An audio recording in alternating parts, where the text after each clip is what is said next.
Labadiena, mėly televizijos žiūrovai. Pereitoje mūsų laidoje mes kalbėjome apie grybus. Nors ne grybingi metai, bet buvo rastas didžiulis, beveik 8 kg grybas, kuris buvo pristatytas į Vilniaus universiteto botanikos ir genetikos katedrą. Tad nieko nuostabaus, kad mes ir tos botanikos ir genetikos katedros docento Ernesto Kutorgos paprašysime, kad pakomentuotų būtent apie šitą didįjį grybą. Na, o antroje laidos dalyje mes nukeliausime į mišką ir pažiūrėsime, kokie drugiai skraido rudenį ir netgi žiemą. Na, o dabar apie grybą. Čia ant mano darbo stalo mes turime kuokštinės grifolės arba kuokštinio sėdžio, kitaip vadinamo, vaisiakūnį. Tai iš tikrųjų įspūdingo dydžio vaisiakūnis. Mes jį išmatavome. Jis yra maždaug 45 cm skersmens ir jis svėrė 7 kg 800 gramų. Na, man tenka matyti tokį grybo vaisiakūnį pirmą kartą, būtent kuokštinio sėdžio. Jis yra Lietuvoje retas grybas. Kiek man žinoma, Lietuvoje nustatyta apie 10 šio grybo radimviečių. Auga jisai ant senų ąžuolų kamieno pamatinės dalies. Na, tikriausiai jo grybiena yra išsivysčiusi ant senų ąžuolų šaknų ir siurbia iš ten savo reikalingas maisto medžiagas. Na, taip pat jis gali augti ir ant nupjautų ąžuolų kelmų arba šalia jų. Taigi, šitas grybas yra medienos ardytojas ir, kaip rašo literatūra, sukelia medienos baltąjį puvinį. Šitas grybas buvo rastas čia prieš kelias dienas Ukmergės rajone. Jį rado Juozas Steponkevičius, kuris gyvena Vievyje, mums pranešė čia į fakultetą ir štai galų gale mes jau jį turime čia save laboratoriją ir numatome mes jį tirti ir po to jį kokiais tais būdais konservuoti. Visų pirma, šita rūšis yra paplitusi Europoje. Pietinėje, centrinėje Europoje jinai yra dažnesnė. Ten auga ne tik ant ąžuolų, bet ir ant bukų ir kitų lapuočių medžių, tų šaknų. Gali siekti iki Suomijos jos arealas, bet jau ten tampa šitie grybai labai reti. Ir štai jau Estijoje šitas grybas įrašytas į Raudonąją knygą ir Lietuvoje šitas grybas yra įrašytas į Lietuvos Raudonąją knygą. Jis priskiriamas net pirmai kategorijai, tai yra rūšių, kurioms gresia išnykimo pavojus, kurių radimvietes reiktų saugoti. Na, grybas gali siekti iki 50 cm skersmens ir net yra duomenų, kad jau maksimaliai jie gali sverti net iki 20 kg. Na, bet kol kas Lietuvoje manau, kad tai vienas iš didžiausių radinių. Nežinau, ar yra Lietuvos Gineso knyga, matyt, drąsiai galima būtų įrašyti šitą radinį į šią knygą. Pats vaisiakūnis yra sudarytas iš tokio stambaus koto. Tai pasižiūrėsime šito vaisiakūnio kitą pusę. Matote, apatinėje dalyje yra toks stambus kotas. Jis yra trumpas ir iš šito stambaus trumpo koto išauga daug tokių atšakų, tarsi smulkesnių kotų. Ir tie kotai, jų čia matot yra šimtai, baigėsi tokia kepurėlė. Kuri yra tokia vėduokliškos formos. Va štai čia matote šitų kepurėlių krašteliai yra, jų paviršius yra toks rudas, vėduokliškos formos, na ir šiek tiek matosi tokie rudi tarsi dryžiai kepurėlės paviršiuje.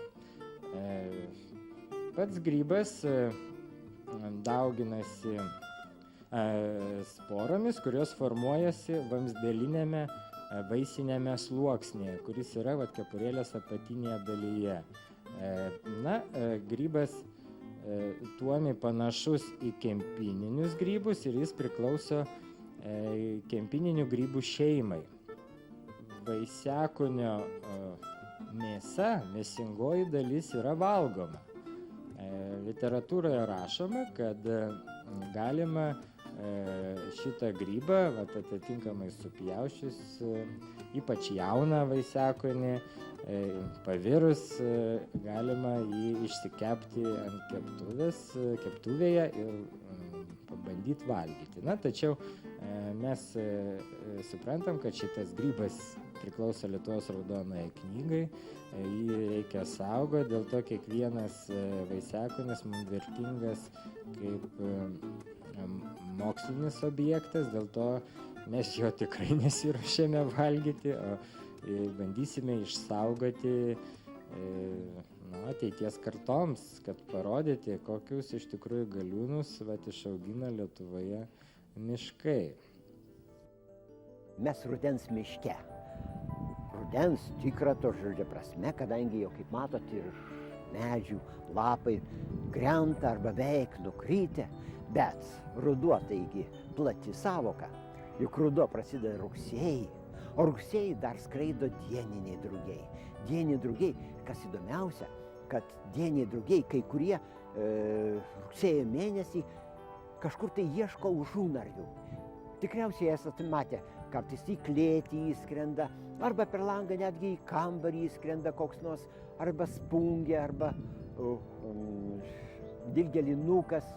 Bet, mieli televizijos žiūrovai, yra drugiai, kurie rudenį, būtent jau rugsėjo, spalio mėnesį, skrenda į pietus. Ir būtent net į Afriką skrenda.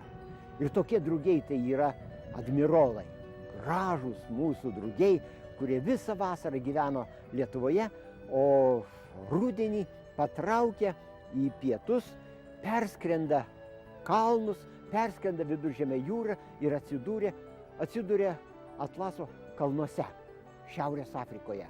O iš tenai vėliau jie padeda kiaušinius, išsirita nauja karta ir nauja karta vėl per Viduržemio jūrą ir grįžta į Lietuvą maždaug birželio mėnesio pradžioje. Tai vat, ne vien paukščiai skrenda, bet ir drugiai. Ir nemanykim, kad vien tik tai admirolas, nieko panašaus. Skrenda ir mums gerai pažįstamas baltukas, ropinis baltukas, kuris Lietuvoje dažnas baltas drugelis. Ir tas tokią pat kelionę padaro. Ir be jų dar visa kolekcija naktinių drugių. Žvilgūnai, gaminiai žvilgūnai, puošnieji žvilgūnai ir kai kurie kitos rūšys pelėdgalvių. Jie taip pat rudeniop skrenda. Ir skrenda labai intensyviai. Man teko gaudyti naktinius drugius. Pasižiūrėkite, kaip atrodo tie naktiniai drugiai, kada jie patenka į lempos žabangus. Ant ekrano nutupia daugiausiai įvairiausių drugių, rudeniniai drugiai.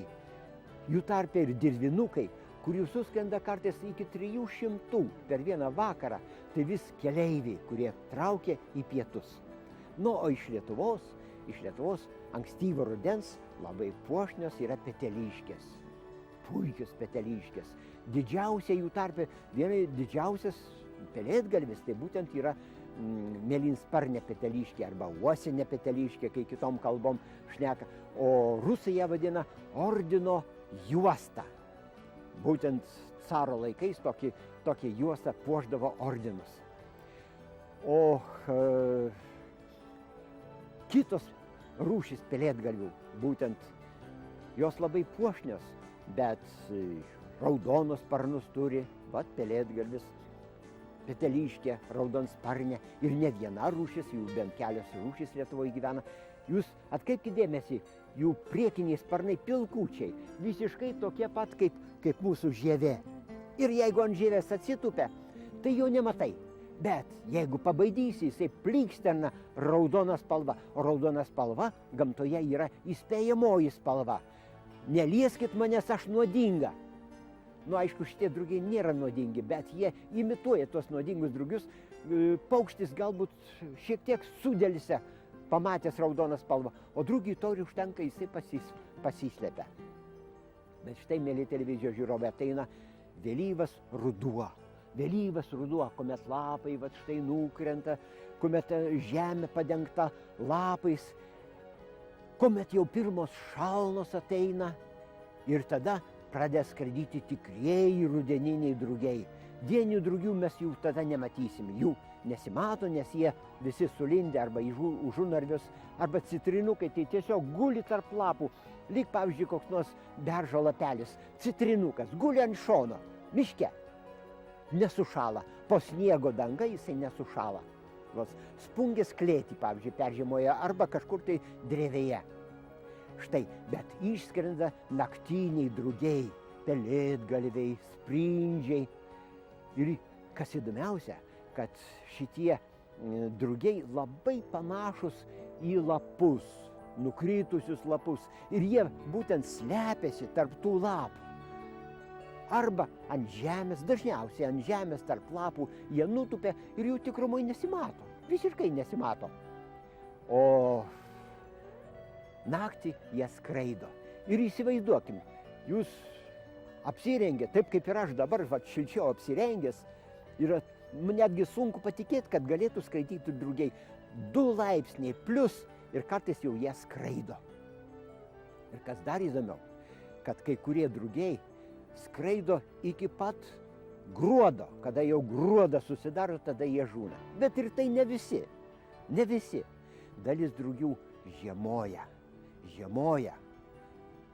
Žiemoja arba tiesiog ant žemės.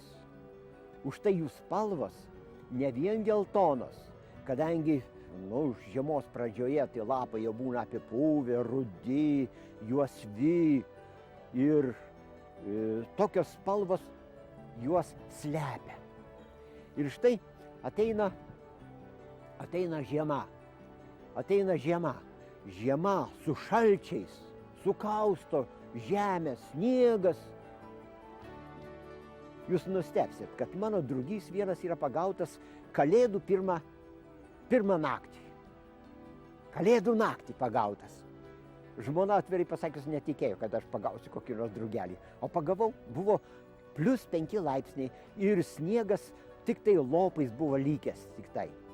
Ir dar įdomiau, kad mūsų kolekcija, universiteto kolekcija, o ten kolekcijos kokios didžiulės, galingos, ir tenai yra drugiai pagauti 4 sausio, atodrėkio metu, Verkiuose. Ir ne vienas drugys, ką ten vienas, kad būtų. Tai buvo plėšrusis pelėdgalvis, būtent sugautas net 4 drugiai. Jie peržiemoja ir pavasarį taip pat skraido. Ir tokių peržiemojusių drugių, naktinių drugių tarpai yra pakankamai daug. Tai tiek, mėly televizijos žiūrovai, apie tos didžiuosius grybus, apie rudeninius ir žieminius drugius. Nu, kągi, iki kito karto.